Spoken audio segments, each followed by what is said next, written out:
Parang at the beginning, nung wala pa yung Dungka, everyone, majority of the people that we work with, time talaga. So even hindi nga yung nakatrabaho namin directly, like third party people na paparinggan namin ng mga songs namin currently, time yung sinasabi nila, ay maganda yan, yan yung dapat focus track pag-release ng EP.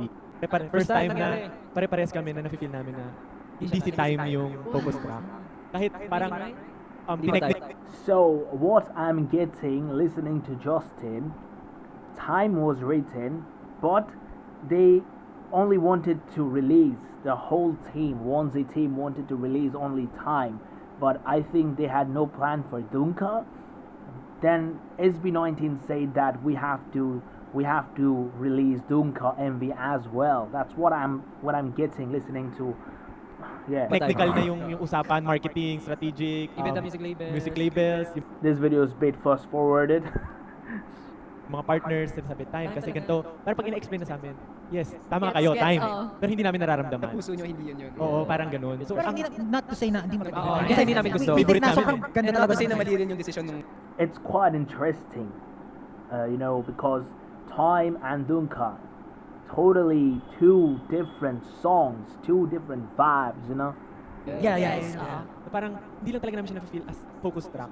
Although, gustong-gusto namin yung time.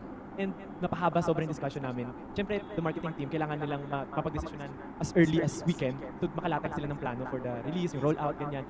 Pero talagang hindi. So, nung lumabas na yung Dungka, hindi pa rin. So basically, SB19 against their whole team. Literally, I mean, they wanted to release one MV, but then decided to release two MVs.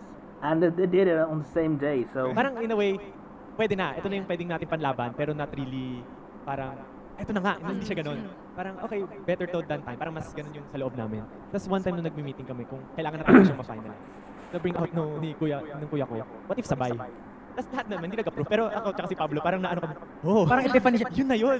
Pero nakakatawa siya kasi parang, kung magsasabayin mo, syempre budget, yung tao na mag-work, dalawang product siya.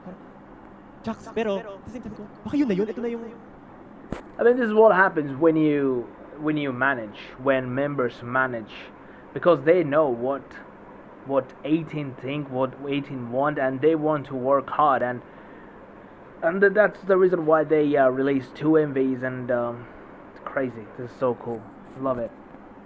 Kakaiba na plano natin na bright idea. Parang ganyan na. Oh. Tapos, ayun, finish na namin. Sige, sabay natin. Talagang magkaiba.